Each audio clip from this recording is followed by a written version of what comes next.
कई सारे पेशेंट्स हमारे पास आते हैं, वो नॉर्मल जेनिटल डार्कनिंग को ट्रीट करने की कोशिश करते हैं, एम्बैरेस्ड होते हैं, अशेम्ड होते हैं, तो वो लेमन लगा लेते हैं, टूथपेस्ट लगा लेते हैं, बेकिंग सोडा वाले DIYs यूट्यूब पे कई सारे वो लगा लेते हैं। तो सबसे इंपॉर्टेंट क्वेश्चन, क्या ये जो डार्क पैचेस है आपके प्राइवेट एरिया में, क्या वो वरीसम है, क्या वो कोई मेडिकल प्रॉब्लम है? बहुत लोगों को लगता है नाइसिनामाइड बहुत अच्छा है मेलानिन कंट्रोल करने के लिए, बट ये फैक्ट नहीं है। नाइसिनामाइड एक वीक एंटी मेलानिन एजेंट है।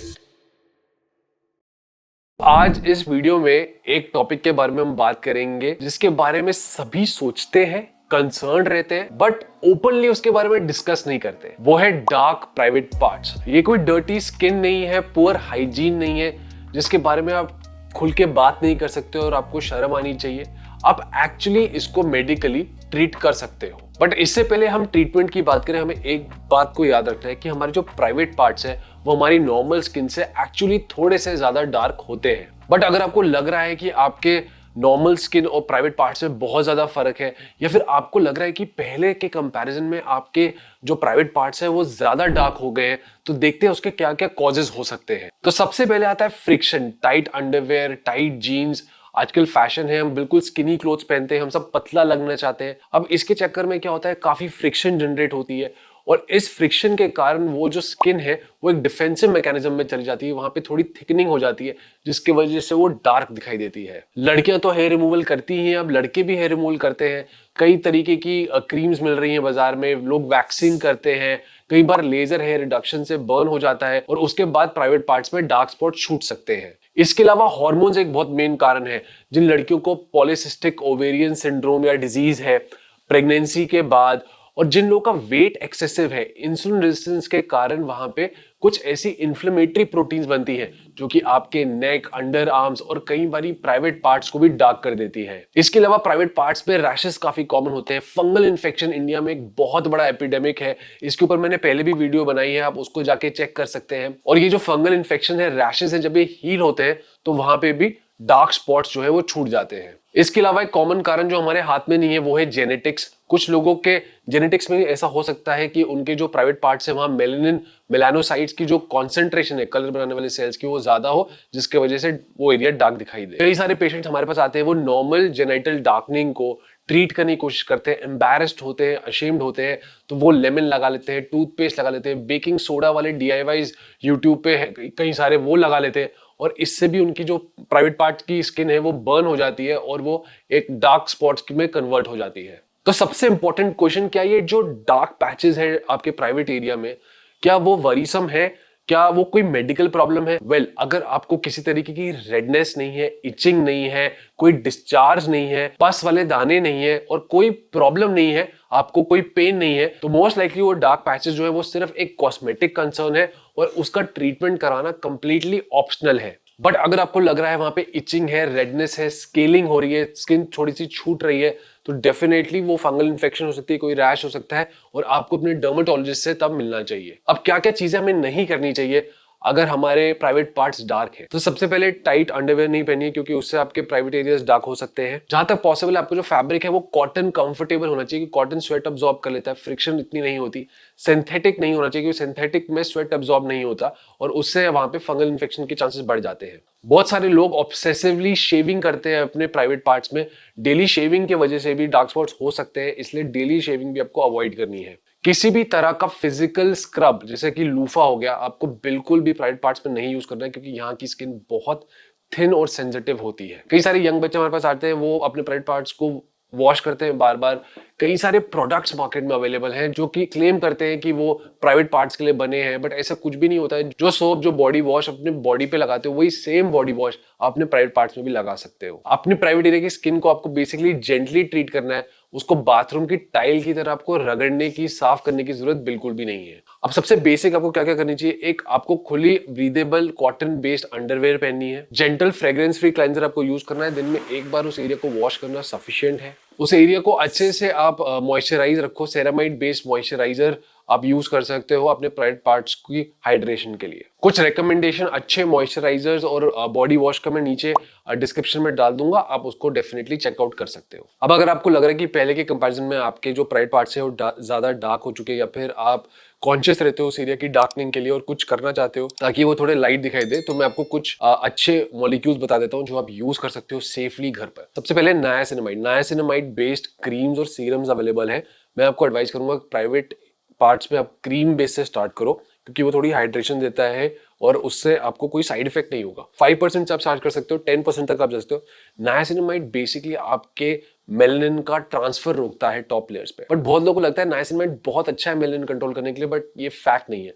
नायासिनामाइड एक वीक एंटी मेलानिन एजेंट है। इसको आप यूज करो, बट इसके साथ एक स्ट्रॉन्ग एंटी मेलानिन एजेंट भी आप ऐड करो बेटर रिजल्ट्स के लिए। आप इसके लिए पिक कर सकते हो alpha are butene. Alpha are butene जो है वो 1 या 2% कॉन्सेंट्रेशन में अवेलेबल है, जो कि आप अपने प्राइवेट पार्ट्स में यूज कर सकते हो। अल्फा आर ब्यूटिन भी मेलानिन की प्रोडक्शन को रोकता है और ये नायासिनामाइड से बेटर काम करता है। दोनों को साथ में यूज करोगे तो और अच्छा रिजल्ट आएगा। क्योंकि अल्फा आर ब्यूटिन आपका पिगमेंट प्रोडक्शन रोक रहा है, नायासिनामाइड पिगमेंट ट्रांसफर रोक रहा है, तो आप मेलानिन पाथवे में मल्टीपल लेवल्स पे काम कर रहे हो। Finally exfoliation. नाउ एक्सफोलिएशन बड़ा ट्रिकी पार्ट है, क्योंकि अगर आपने इसको ज्यादा कर दिया तो आपके प्राइवेट एरियाज में ड्राइनेस हो जाएगी। अगर आपको करना है तो हफ्ते में 1 या फिर मैक्सिमम 2 बार 1% या 2% सैलिसिलिक एसिड आप यूज करो, उसके तुरंत बाद मॉइस्चराइजर लगा लेना।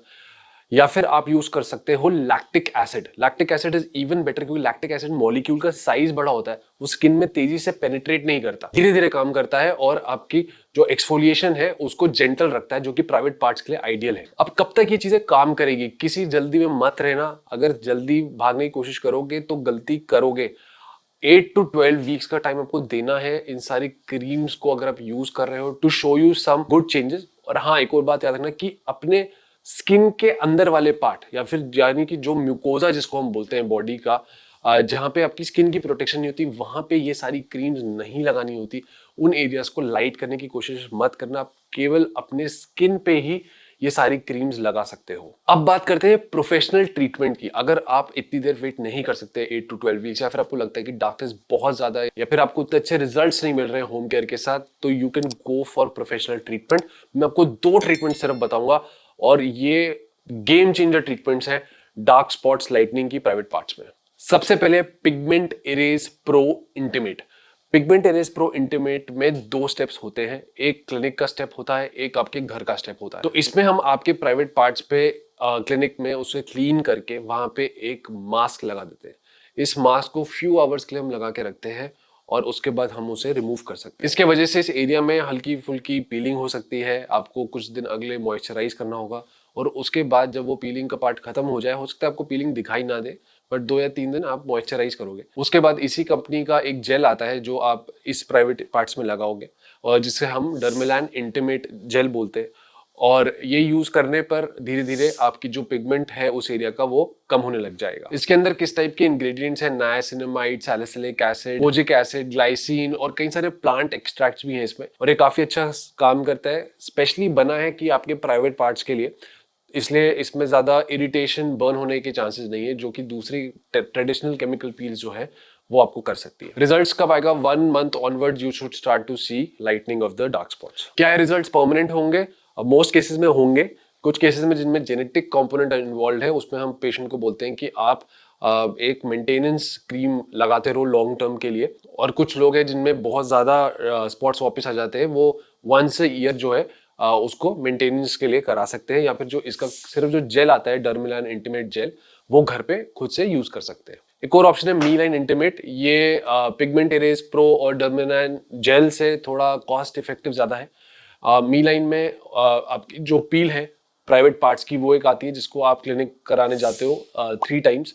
यूजुअली हम वंस अ मंथ बुलाते हैं, और इसके साथ ही आप मीलाइन इंटीमेट का जो सीरम है वो आप लगाते हो। वो एक रोल ऑन फॉर्म में आता है। इसमें भी कई सारे स्किन लाइटनिंग मॉलिक्यूल्स हैं, कुछ एक्सफोलिएटिंग मॉलिक्यूल्स हैं, और जहां पे भी रेजिस्टेंट प्राइवेट पार्ट पिगमेंटेशन है जो किसी और चीज से ठीक नहीं हो रही है, उसके लिए हम मीलाइन इंटीमेट यूज कर सकते हैं। इन दोनों ट्रीटमेंट्स में आपको डर्मेटोलॉजिस्ट की गाइडेंस लगेगी, इसलिए आप ये ट्रीटमेंट्स खुद से मत ट्राई करना घर पर। आप किसी डर्मेटोलॉजिस्ट के केयर के अंदर ही ये दोनों ट्रीटमेंट्स ट्राई करना। अब इन सब ट्रीटमेंट से हमारी एक्सपेक्टेशन क्या होनी चाहिए? क्या पूरी तरीके से कालापन चले जाएगा? नहीं, बहुत केसेस में पहले से लाइटन हो जाएगा और हो सकता है पूरी तरीके से ना जाए। सेकंड, मैंने आपको बताया कि नेचुरली भी थोड़ी डार्कर होती है, सबकी होती है प्राइवेट पार्ट्स। तो अब ये मत सोचो कि सिर्फ आप ही के प्राइवेट पार्ट्स डार्कर हैं, सबके होते हैं। तो एग्जैक्टली वो हमारे बॉडी कलर को मैच कर पाए, हो सकता है ये पॉसिबल ना हो। सेकेंडली, परफेक्ट पिंक स्किन आपका गोल नहीं है, एक यूनिफॉर्म हेल्दी स्किन आपका गोल है। इसलिए स्पेशली इन ट्रीटमेंट्स को आप अपने म्यूकोजा में यानी कि स्किन के अंदर वाले पार्ट पे मत लगाना। ये सिर्फ एक्सटर्नल प्रोडक्ट्स हैं और फाइनली रिजल्ट्स डिपेंड करेंगे आपके कॉज पर, आपकी पिगमेंटेशन की सिविरिटी पर, और कितना ज्यादा आप ट्रीटमेंट को स्टिक करते हैं, वो बहुत ज्यादा इंपॉर्टेंट है। अगर आपका प्राइवेट पार्ट डार्कनिंग से कोई भी क्वेश्चन है, आप कुछ पूछना चाहते हैं, तो नीचे आप कमेंट सेक्शन में पूछ सकते हैं। थोड़ी और इन्फॉर्मेशन मैं डिस्क्रिप्शन में डाल रहा हूँ, आप प्लीज उसे पढ़ लेना। अगर आपने वीडियो यहाँ तक देखी है तो आई एम श्योर आपको ये वीडियो पसंद आई होगी, और ऐसी ही अच्छी स्किन और हेयर पे इंफॉर्मेटिव वीडियोस देखने के लिए आप हमारे चैनल को सब्सक्राइब करो। और मैं मिलूंगा आपको अगले वीडियो में, तब तक के लिए गुड बाय।